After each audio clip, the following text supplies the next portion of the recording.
So since it's just three of you guys on the live call, if you guys have questions, like while I'm going through this, go ahead and speak up, like unmute yourself and just start talking over me.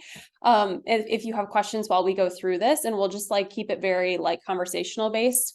If it was alert, like everybody that signed up, if they were all on, I'd ask to have questions till the end, but we'll just do it this way. And then if you do have questions at the end too, we'll talk about those then as well. Okay, so I'm going to share my screen.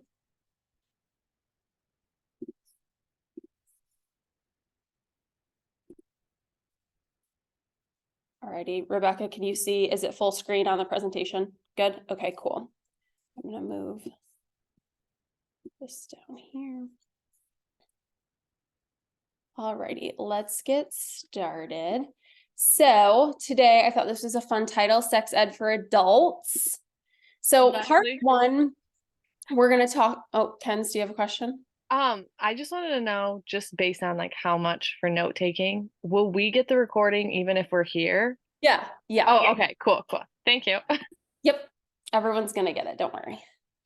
Okay, so part one, we're going to talk about tracking ovulation, and then we're going to get into like hormonal imbalances and what to do about those towards the end, okay? So what does a healthy cycle look like a healthy menstrual cycle and overall throughout the courses or the phases of your cycle? So first we have, I want to put this out there because there's a lot of misinformation and it gets kind of confusing, but we actually have three,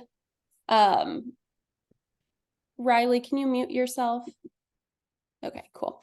We actually have three phases of our cycle, not four. There's a lot of like TikTokers that are like, we have four phases of the cycle, and it can get really confusing because people want to separate the follicular phase from the menstrual phase. But there's actually three phases of your cycle. So we have the follicular phase, which contains your period or menstruation. We have ovulation, and then we have the luteal phase. And a healthy cycle, your entire cycle, is 25 to 35 days. So if you are on the shorter end or the longer end where your cycle, maybe you're bleeding twice a month or you're bleeding every 40 days, that's something we want to pay attention to later when we talk about the hormonal imbalances. So the different phases here. So if we look over here at this graph, I know there's a lot going on, but I'm going to break it down for you. So we've got here are the days of the cycle that line up with the different phases, okay? So day one of your cycle is the same day as day one of your period. So day one of your period is day one of the follicular phase. They're the same day. And then within your follicular phase, which on average lasts about like 14 to 17 days is your entire follicular phase, you will bleed for anywhere from 1 to maybe 7 days on average, but your follicular phase keeps going. And then you have the second part of your follicular phase where you're not bleeding, okay? So that's all phase one. Then you have ovulation, which is only a 1-day event. And then we have your luteal phase, which happens after you ovulate up until you get your next period, okay? Now, the hormones that we want to know about that are going on and changing and are all over the place during these different phases, we're going to talk about estrogen, progesterone, LH, and FSH real briefly. So what is happening in our cycle? As we're bleeding and we're on our period, the very day one of our cycle, everything is really low, okay? As we get later in the follicular phase and we get closer to ovulation here, where this peak is, this follicular development down here, this is actually the release of an egg from a follicle. So as that follicle matures, we actually have a rise in estrogen. So in your follicular phase, the dominant hormone is estrogen. We see it's blue right here. That's rising. And then during ovulation, estrogen peaks. What also peaks during ovulation is luteinizing hormone, which we're going to talk about when it comes to actually tracking ovulation, and follicle stimulating hormone, which is the green graph right here. So all of those rise and peak during ovulation, but they rise during the follicular phase. After ovulation, all three of those drop, and we have this rise in this pink or this red hormone, which is progesterone. Notice progesterone's not present in the follicular phase or during the ovulation. It's only present afterwards in the luteal phase. And this is what we're going to talk a lot about, increasing progesterone today, because a lot of PMS and just poor menstrual health comes from too low of progesterone, this pink hormone. So we're going to talk a lot about that towards the end of the presentation.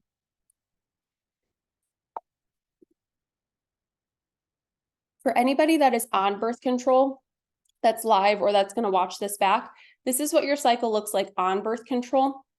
Notice here, there's all these fluctuations going on birth control. It's just a flat line of whatever synthetic hormone you're taking, whether that be progestin-based or estrogen-based or both. They're just a flat line. And if you do bleed, it's a withdrawal from taking, from stopping your pill for a couple of days on that like sugar week or your placebo week.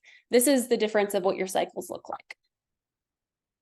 So talking about your follicular phase, what is normal? Like, what are you supposed to feel during this phase? Because it all gets really complicated. So remember, this is your bleed, your period, and then a couple of days after your bleed where you're not bleeding, but you're still in your follicular phase leading up to ovulation. So this is where estrogen is your dominant hormone. And this is where you have your bleed, which should last around 3 to 7 days. And also, this is where you're going to feel really good. I mean, during your period, you might not feel the best, but after you stop bleeding and your period ends, leading up to ovulation during this follicular phase, you feel so good. This is when, like, I've had a lot of women that I work with, and they're like, I feel good 1 week out of the month, and that's it. And this is the week that they feel really good. This is because estrogen is rising. And when we have good, healthy levels of estrogen, it boosts serotonin, oxytocin, and dopamine. These are all neurotransmitters that help us to feel happy, calm, the love hormone, and anti-stress. Okay, so that's why we feel so good. We feel a little bit more outgoing and just more energetic during this time. And as estrogen rises, so this is one of the things we're going to talk about when it comes to tracking ovulation, so does cervical mucus, because remember, during the end of your follicular phase, estrogen is rising, leading up to the release of an egg, which is ovulation, right? So as estrogen rises, we have more cervical mucus or discharge, or you just feel more wetness, okay? That's because of the rise in estrogen, and that's one of the signs you can tell you're getting closer to ovulation, because you're having more and more discharge, or you're noticing you're having more and more wetness, okay? This is also where you'll notice an increase in sex drive closer to ovulation, because estrogen and testosterone are both rising at this time, and they both play a role in women's libido and sex drive. So as this goes up, you may feel more inclined to engage in sexual activities. Then we move on to ovulation, which is a 1-day event. So ovulation is just 24 hours. So we have the follicular phase, and then there's a 24-hour window that is ovulation, okay? And this is where a follicle that has been maturing over the course of your cycle releases that egg, okay? And then that egg is live, it's traveling out of your ovary into your fallopian tube, waiting for you to get pregnant. If you don't get pregnant, then it disintegrates and sheds with your uterine lining towards your period, okay? But this is also where it gets kind of confusing, because technically ovulation is only a 1-day event, a 24-hour event, right? But we have a fertile window where we're leading up to ovulation that we have to be very careful. And this is because sperm can live in the reproductive tract for up to 5 days. So the fertile window is like 6 days. We have the 5 days of just in case protection, and then the 1 day of ovulation. I always recommend being safe the day after you ovulate as well, just in case, because ovulation doesn't necessarily happen like at 8 in the morning, you ovulate and it's like, it doesn't go with the circadian rhythm. If you know what I mean, you could ovulate at 2 p.m. and then your egg is live for 24 hours after that into the next day. So I always say to be careful the day after you see ovulation as well, okay? The last thing I want to note about ovulation is that this can change cycle to cycle and person to person. What does that mean? Ovulation is not going to move from like day 7 of your cycle to day 20 of your cycle, but it can move a day or two if there's a lot of stress, if you're getting off of birth control and your hormones are regulating, maybe you have a little bit of irregular cycles, and sometimes you have a period every 28 days, some days it's every 40 days. Your ovulation is definitely going to vary. So that's why it's important to actually use the methods we're going to talk about in a second to track your ovulation, because it can vary a couple days, like a day or two. And then person to person, I personally have like a 30-ish day cycle. So I ovulate around day like 17, 18 of my cycle pretty regularly. Somebody that has a 26-day cycle is probably going to ovulate around day 13 of their cycle. That's also why it's very important to not just rely on an app or what the average day of ovulation is, and to actually track it so you can see when are you ovulating, because that's going to be your biggest form of pregnancy prevention or your chances of getting pregnant. So what's normal in your luteal phase? So this is where that pink hormone on that graph was the highest. This is where progesterone is the dominant hormone. So progesterone, we love progesterone. We want to have optimal levels of progesterone.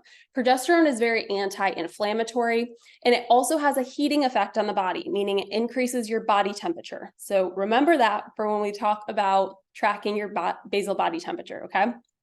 Progesterone also increases GABA in your brain, which is another neurotransmitter that helps us to feel calm. So a big thing down here is if you have a lot of anxiety, especially around your period or like 7 to 10 days before your period, you may have very low progesterone levels or not even be ovulating.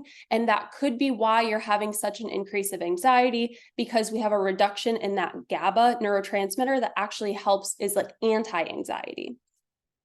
And then just in general, in your luteal phase, you may feel decreased energy and decreased concentration, a little bit more sleepy and fatigued, more reserved, prefer a little bit to be like more alone, and increased cravings. And this is due to the lack of estrogen that we have in this phase of our cycle compared to during the follicular phase.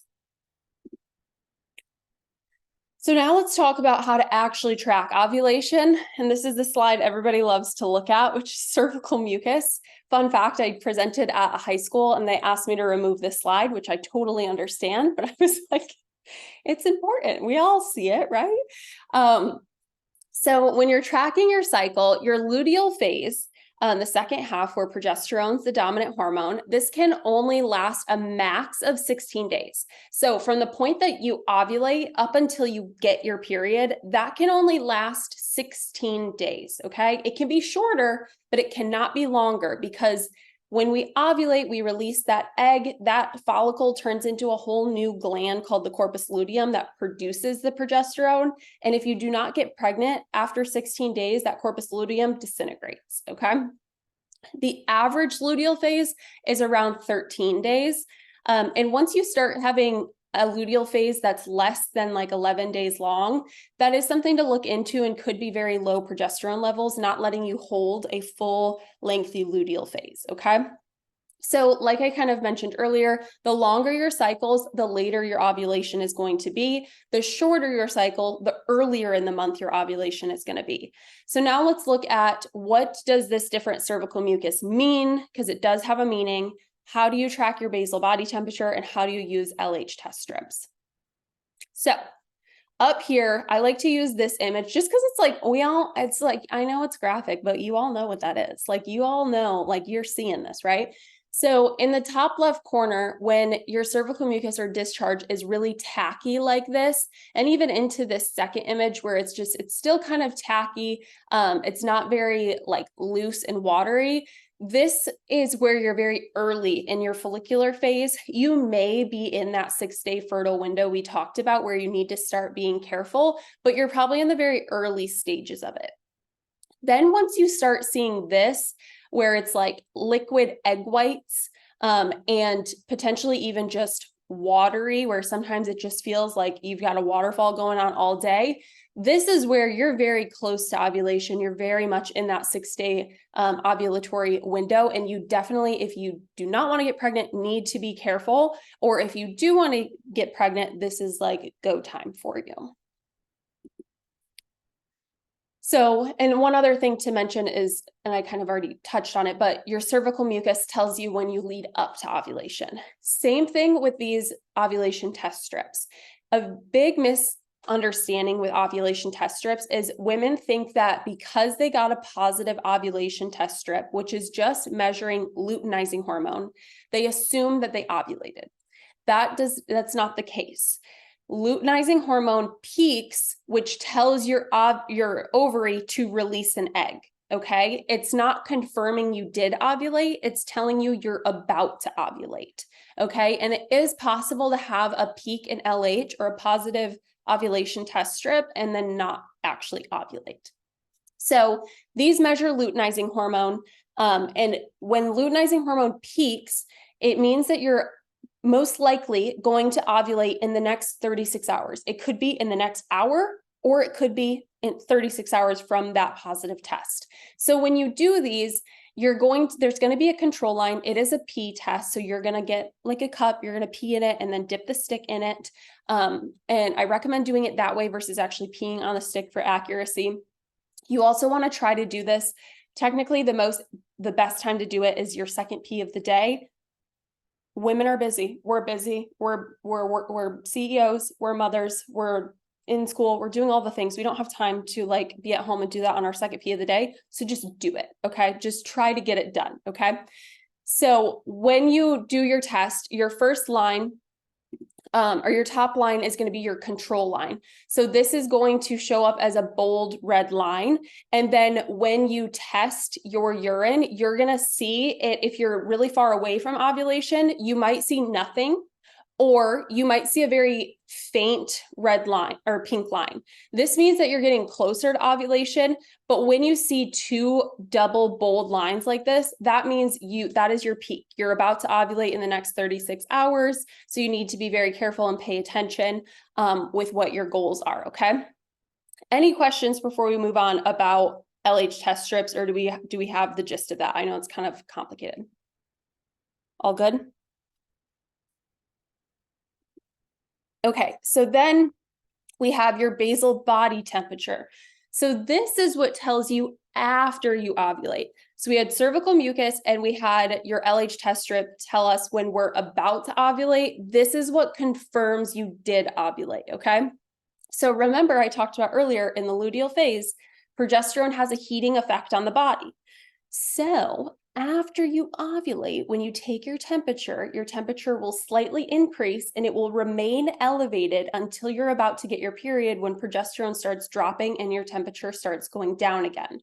Okay. It's a very minimal increase. So you do want to have a basal body temperature thermometer, not just your regular thermometer, because we want to measure 2 points past the decimal versus just 1.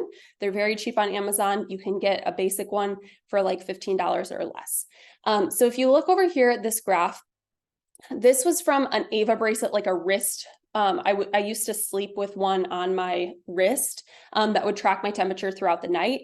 And you can see here, this blue phase, this is where I ovulated, and then my temp started creeping up, and further into my luteal phase, it continued to creep up and stay elevated. And then you can't see it, but once I got my period, it did drop. Okay.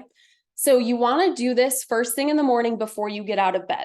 If you get up and you start moving around, I wouldn't even take your temperature that day because your temp already increased because you got up and started doing stuff. So the best thing to do, and women always tell me that they forget to do it. When you go to bed, if you use your phone as your alarm clock, put your phone on your nightstand, put your thermometer on top of your phone. So when your alarm goes off, the first thing you do is you have to grab your thermometer, put it in your mouth, snooze your alarm, because I know you're going to, and then let the thermometer take your temperature and then roll over, put it in your app, and you're good to go the rest of the day. Okay. Note that if you are sick or you're drinking alcohol the night before, 1 to 2 glasses is probably not going to impact your temperature. But if you're having a night of like binge drinking, or you're drinking you're at a party or something, the next morning your temp will be higher from consuming alcohol, or if you're sick and have a fever. So just make a note of that in your app and then move on, okay? Any questions about your temperature before we move on to the next slide? So you said that like 1 to 2 glasses are okay for still taking the temperature? Because I Yeah. don't drink much, but even if I had like a glass of wine, I'm like, okay, won't take my temperature tomorrow. I would still take it. If you have like a glass or two, I think you're going to be fine because it's not too much to where your body's going to process that in a couple of hours. But if you're like out drinking a bunch, like you were just at a Halloween party, wedding, all that. Okay. yeah, your temp's going to be very elevated the next morning, probably because of the alcohol, but 1 to 2, I think you're going to be fine. Okay. Thank you. Real quick, how do you feel about an Aura ring? Like, do you feel like that is a accurate way to take a temperature, or should it be like by mouth? So the Aura ring, I've never looked at the data on an Aura ring. I don't have one, but I do believe that it should work fine. For example, this graphic right here was from something I wore on my wrist. So it was my skin temperature. And I did a little experiment to see if my skin temperature matched my oral temperature. And while the degrees were a little bit cooler on my skin versus in my mouth, they both predicted ovulation at the same time. So as long as you are seeing like trends that are making sense, I think it's good. If you're ever concerned that it's not accurate, or you're like, this, I feel like I'm ovulating, but this isn't saying my temperature's ever rising, I would just get an oral thermometer for $15 just to make sure. But overall, I think it should be fine. Okay, cool. Yeah, I guess I could just like test it because I recently got it, but I wasn't sure how you felt about it. So thank you. Yep.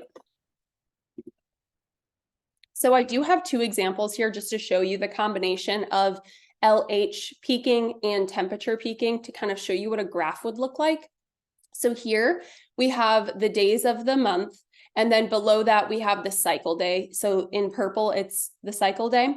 So you can see here, the red is my LH and the examples LH, and the blue is this person's temperature, okay? So on day 13, their LH was nothing. And then, day 15. And then day 16, it crept up a little bit. Day 17, it peaked. And then day 18, their LH came back down. So if you go up here, there was no temp taken on this day.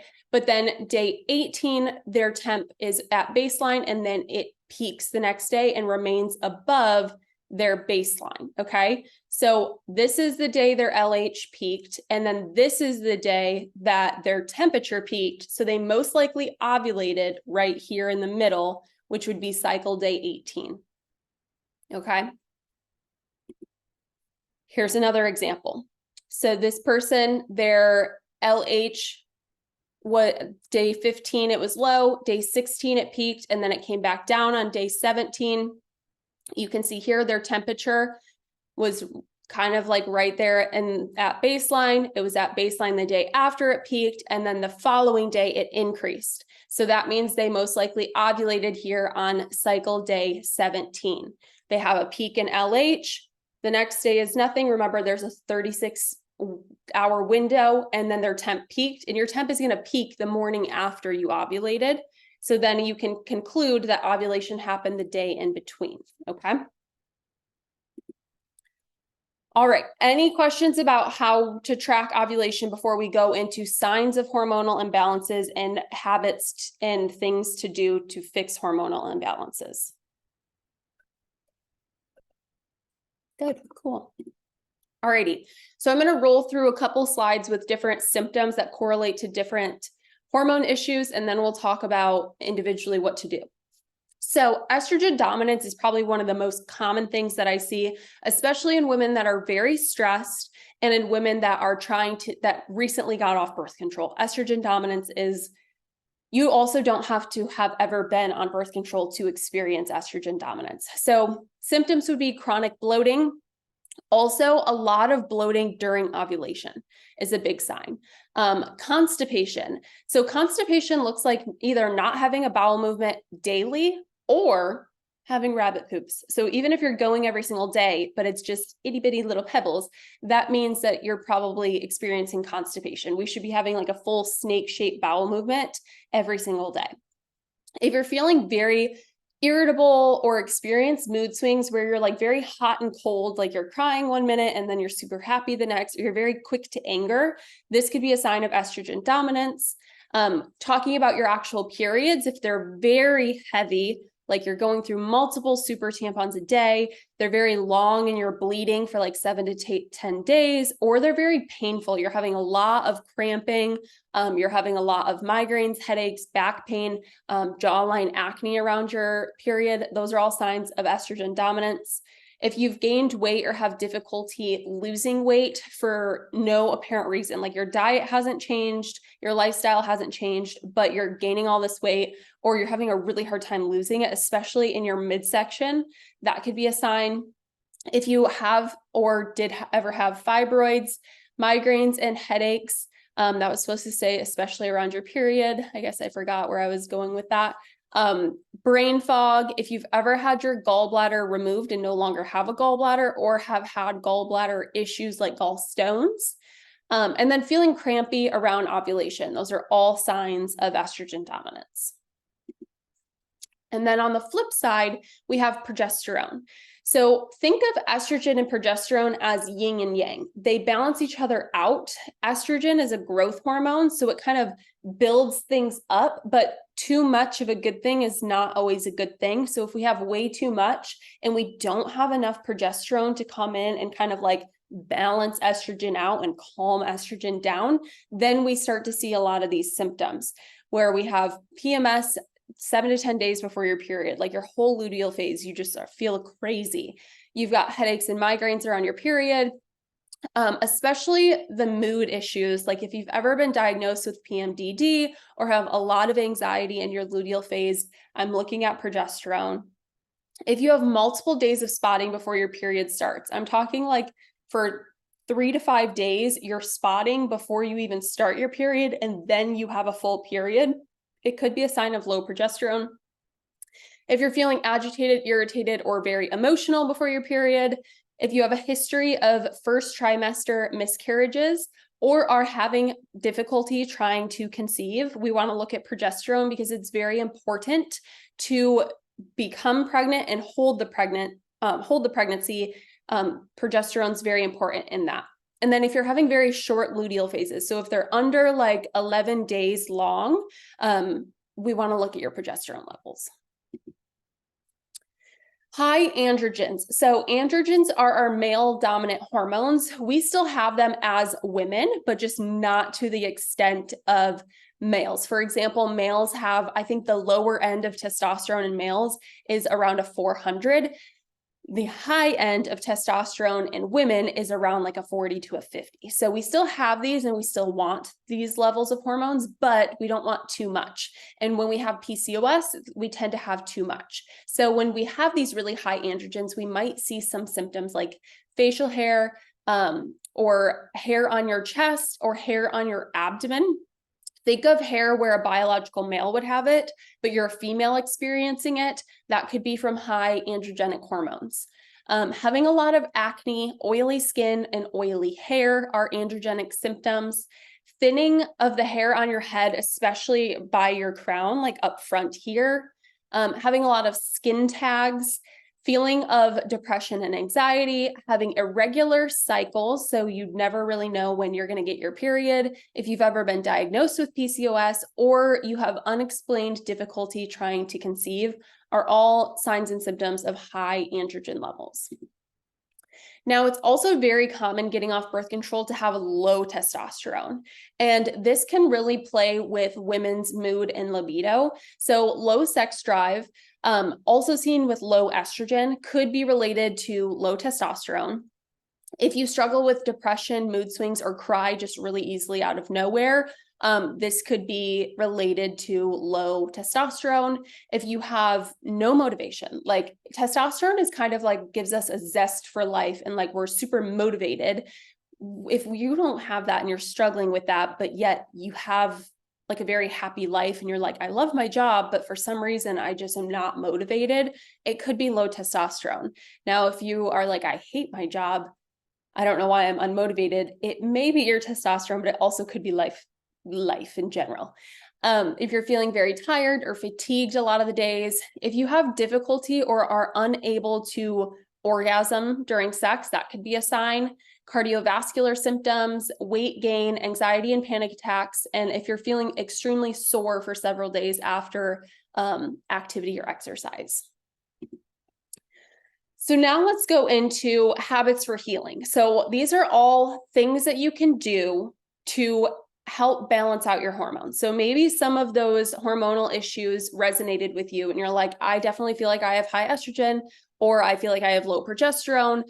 All of the things I'm going to talk about are the basics for healing and balancing all of the hormone issues I just spoke about. Okay. So if you resonate with one and not the other, all of these work and are the basics that I teach my clients to do before we even jump into extensive functional lab work and protocols and extra supplements. These are the first things that you should be doing and taking into consideration. Okay.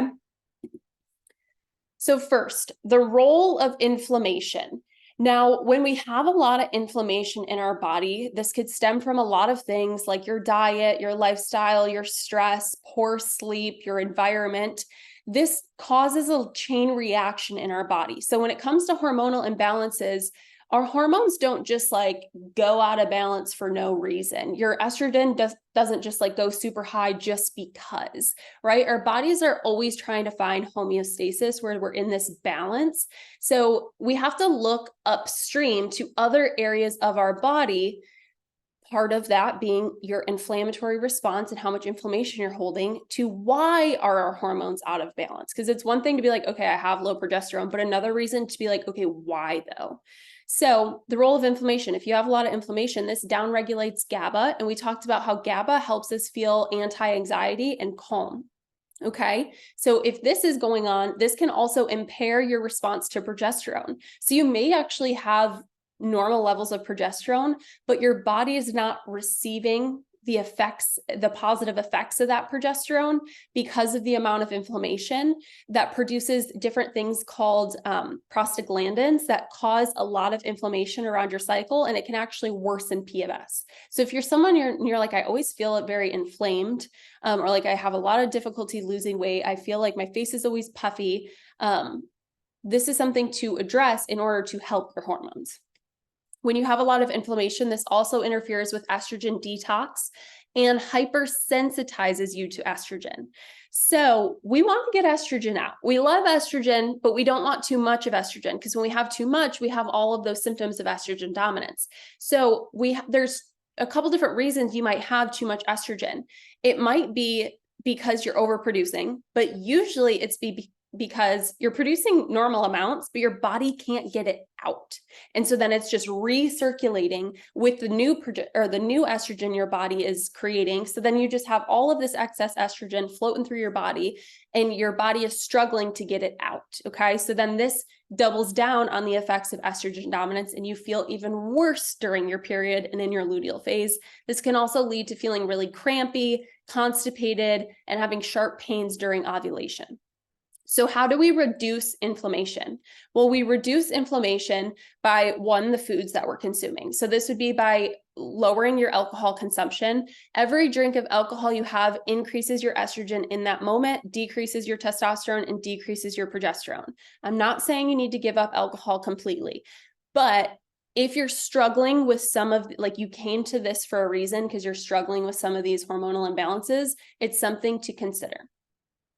Sugar. If you're eating a lot of sugar increases inflammation in the body. So we want to look at how much sugar are we eating? Are we eating natural sugar? Fruit is fine. You do not need to fear fruit. But are we eating like tons of candy and cookies and cakes, and we're drinking fruit juice all of the time? We want to look at our sugar intake. Ultra processed foods and just like junk food and fast food.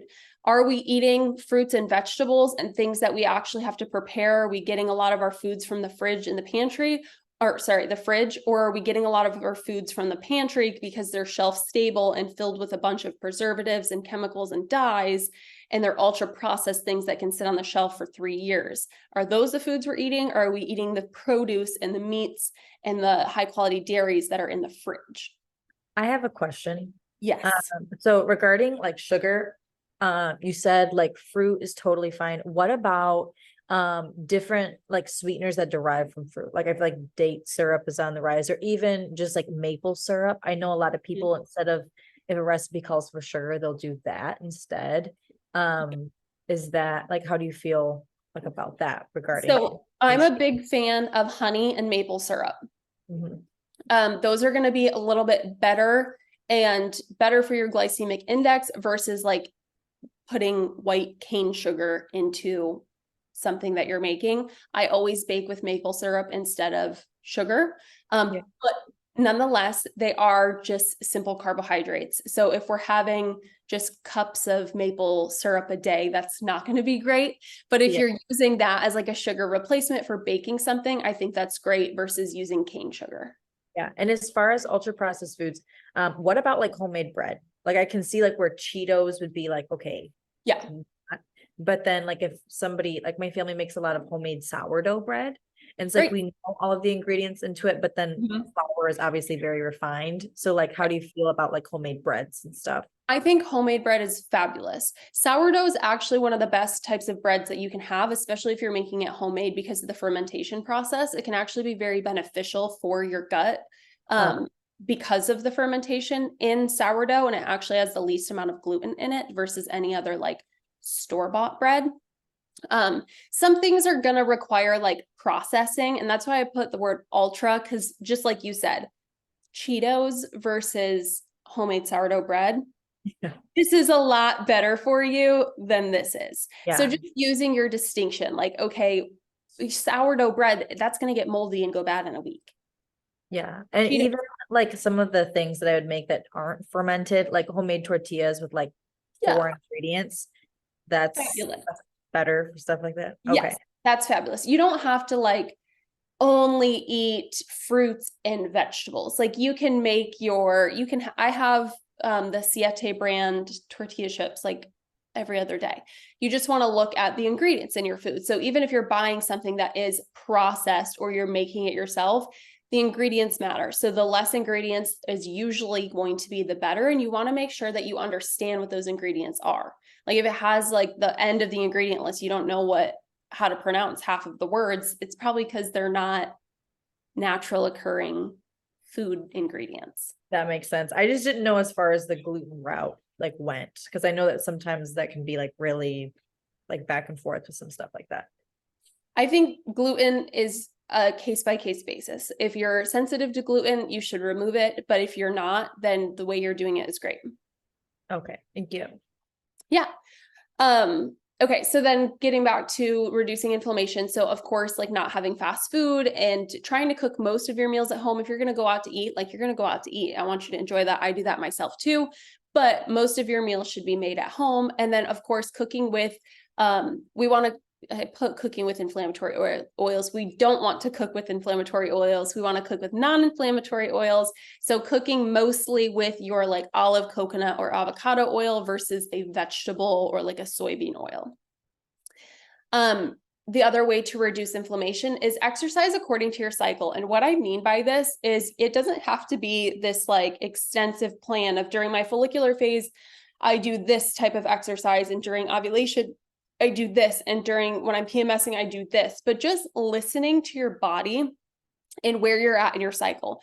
If you're about to start your period in 3 days, you do not need to beat yourself up and say, I should be hitting the gym so hard today. Like I'm mad at myself for being lazy about this. Like realize where you're at in your cycle and give yourself some grace, because doing that intense workout when your physiological like body is at its lowest point throughout the entire month may actually just cause more inflammation, because you're not going to be able to recover as well as you would 2 weeks prior in your follicular phase. So what I mean by cycle syncing your workouts and is just listening to your body. Like when you're feeling good, go for it, work out hard. But if you are genuinely feeling super tired, you didn't sleep well, you're feeling bloated because you're about to start your period, Maybe you just do yoga or go on a walk or do a Pilates workout on YouTube in your living room instead of go try to max out at the gym.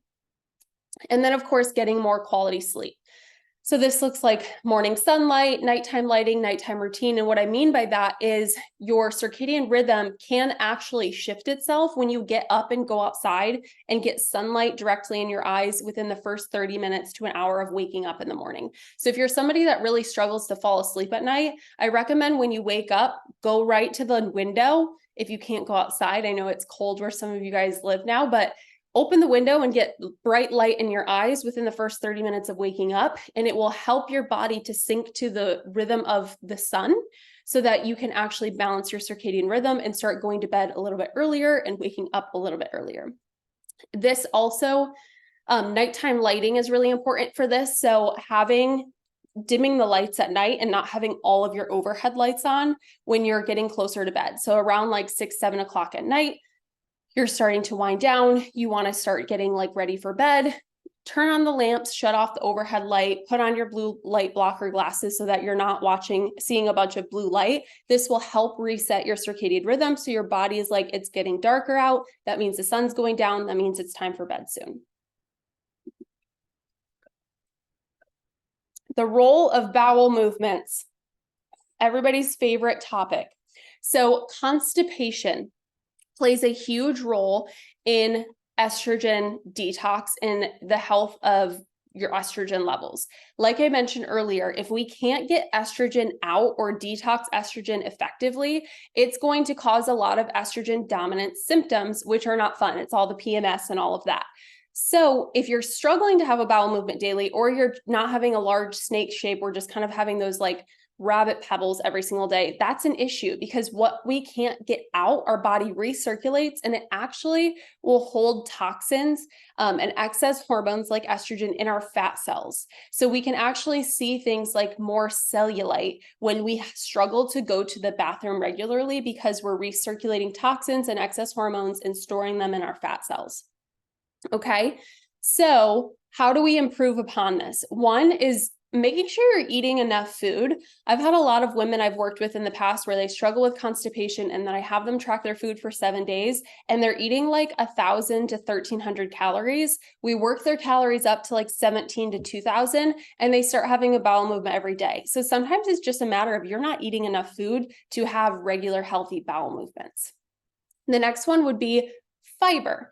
I always recommend eating more food before you add more fiber, because if you're not eating enough food and you just eat a ton of fiber, it could actually back you up more. So we want to make sure that we're eating enough food and then we move on to fiber. So we should be having about 25 grams plus per day. So these are foods like your fruits, your vegetables, your grains, your chia or flax seeds, or all seeds really, nuts. So we want to aim to get fiber from whole foods versus just jumping to like a fiber supplement, because supplements can be expensive. And we also just want to build, like, this should be your diet that you're moving towards as a lifestyle, not just, oh, I'm going to keep eating junk food and fast food all the time, but don't worry, I've got my Benefiber to make me go to the bathroom. We should be shifting towards eating more whole foods in general for a healthier hormones, okay? Then the next one, after we've got more food, more fiber, is drinking more water and making sure that you're properly hydrated. I recommend about 100 ounces per day consistently. So if you're somebody that you're like, oh, I drank 100 ounces yesterday, but you haven't in the next 2 days, you're probably still going to have fluctuating bowel movements. So having 100 ounces per day consistently is going to be very beneficial for you for more reasons than constipation, but constipation being the topic of conversation. And then lastly, vitamin C is actually really helpful to stimulate the bowels in a non-laxative way. So you can take it, supplement in higher doses if you want, or just eating more vitamin C rich foods. So that would be things like broccoli, strawberries, citrus fruits, kiwi, bell peppers, cauliflower, and Brussels sprouts. Next is the role of gut health. So our gut health is super important when it comes to our hormone health. A lot of times when our hormones are out of balance, I'm looking at the gut, and a lot of people get confused when they come to me and they're like, well, I'm having issues with my period. Why are you asking me about my poops? Like, I don't understand, because they're all linked together, right? So think of your hormones as like, they're the last thing to fall out of place, right? So we have to go, they didn't just fall out of place for no reason. If your gut health has been in shambles for the last 3 years and you haven't found any resolution, it makes sense your periods are really painful and suck and you're having a ton of acne. So we need to fix the gut first so that we can then fix the hormones, and then you're good to go. Because if we just treat the hormones and we don't fix the gut, you're going to be back in the same situation in a couple of months.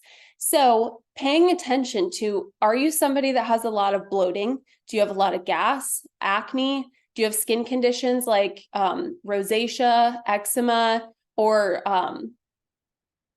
what is the other one? I can't think of it. Not eczema. Psoriasis.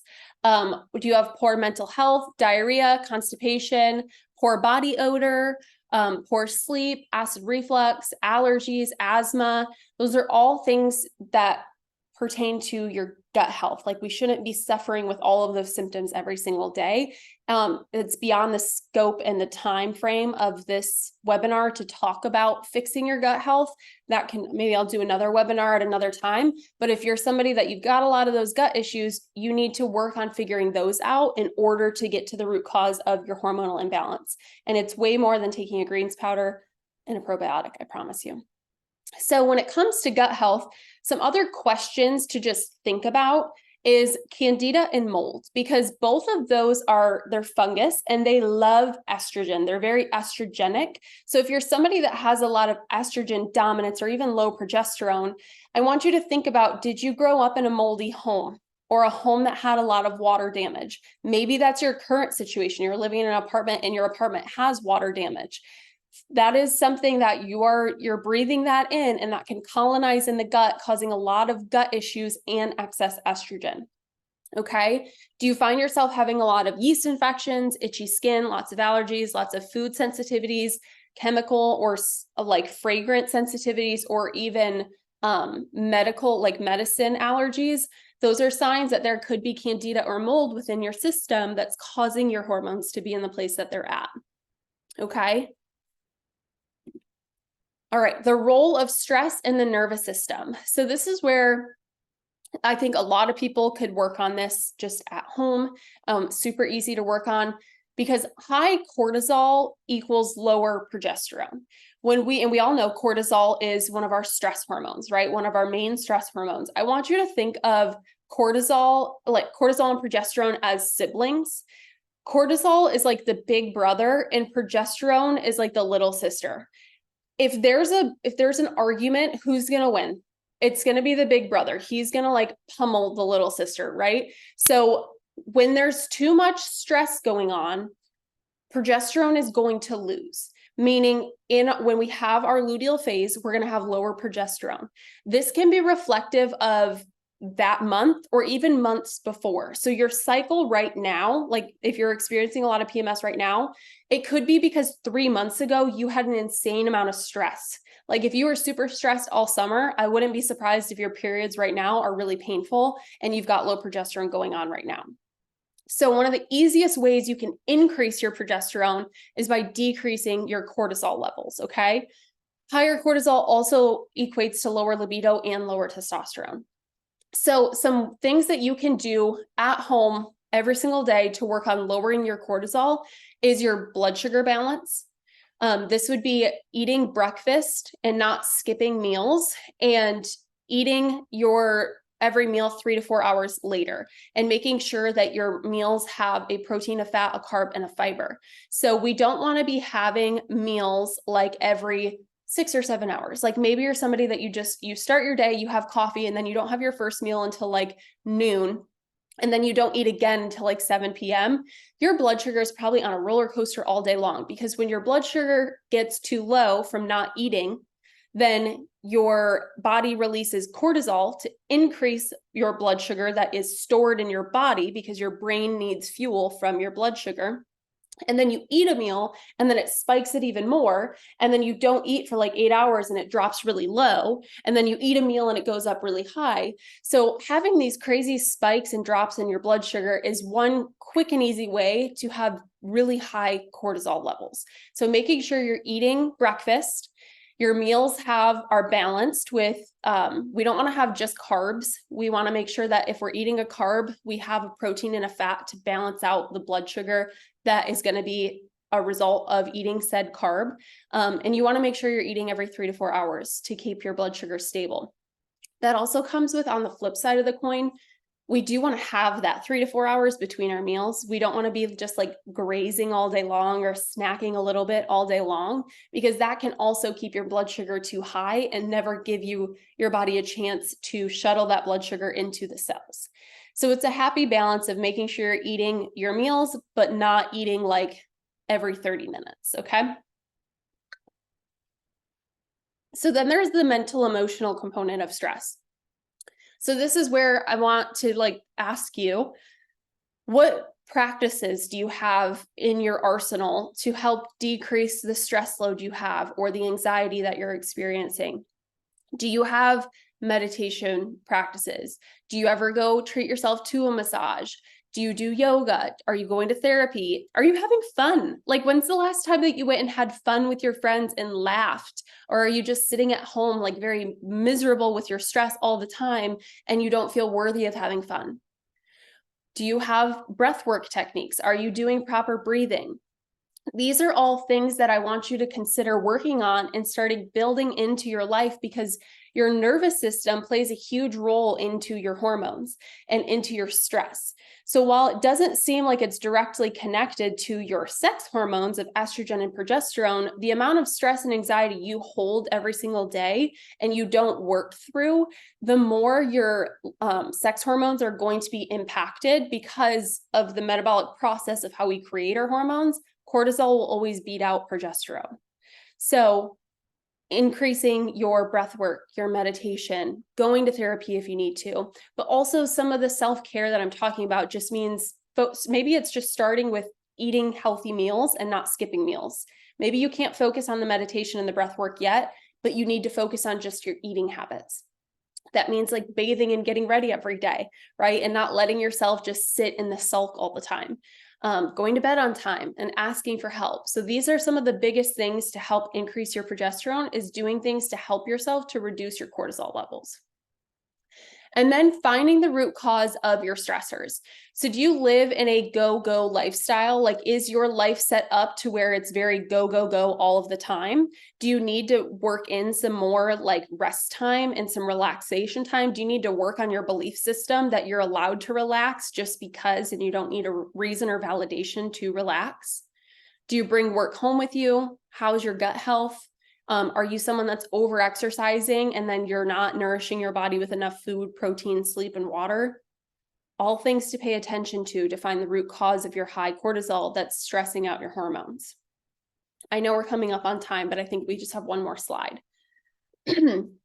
So then other ways to increase progesterone are magnesium. Magnesium aids in the process of hormone creation. It soothes and calms the nervous system. It helps us with sleep. It's anti-inflammatory. It promotes healthy estrogen metabolism. It has like over 300 processes in the body that magnesium is used for, but it works wonders for PMS symptoms.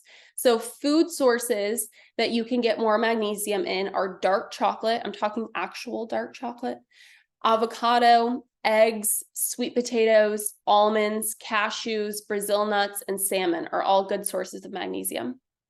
Eating enough fats. I know a lot of times we fear carbs or we fear fats, but our hormones are actually made from cholesterol and from fats and the vitamins that we get in our fats. So we need dietary fats to actually create hormones. So eating things like avocado, nuts, healthy oils, eggs, quality meats, fishes, coconut, and quality sourced dairy are going to be good sources of fats to have daily. B6 and magnesium, that combination is wonderful for PMS and for mood and for like mood instability around your luteal phase. So it's very helpful for that. Food sources for B6 are salmon, poultry, beef, sweet potatoes, regular potatoes, and bananas. And then, of course, lowering cortisol-inducing activities within your life are going to be another big one to increase progesterone. Okay. And that is what I have for you guys today. So if anybody on here is looking to work together, these are the different ways that I do work with clients. We have one-on-one nutrition coaching in 4-month and 6-month stints. I do one-time lab reviews where we go over your labs and we have a Zoom call to go over everything, and I give you a protocol to follow. And then I also have a course that is basically everything we talked about today, plus way more in depth on how to get off birth control and balance your hormones afterwards. So if you want to do any of those, you can email me or message me on Instagram afterwards, and we can talk. Okay, I'm gonna stop the share. That's a lot of talking. Do we have any questions? Hi, sister. Hey, Renee. I do Hi, actually. Rebecca. Is there like a normal level of bloating? I feel like we always talk about bloating and like getting rid of it, but like if we eat a meal or anything, is it normal to have anything, or should we just never have any bloating? So there's a difference between bloating and then just being full, right? So bloating is going to be more so where like your entire stomach is distended and it's like very kind of hard. It's very uncomfortable and it sticks with you for a while. If you're just full from eating a meal, you're not going to be like bowling ball stomach, and it shouldn't cause you pain. And it should also subside within at least, I don't know, an hour or two from eating that meal. But if it's something that's lasting all of the time and it's painful and your stomach looks like you have like a bowling ball in there, that's more bloating versus fullness. You are going to experience fullness after a meal. Okay. Does that make sense? Yes. Okay, cool. Do we have any other questions? Okay, I'm going to hit stop recording.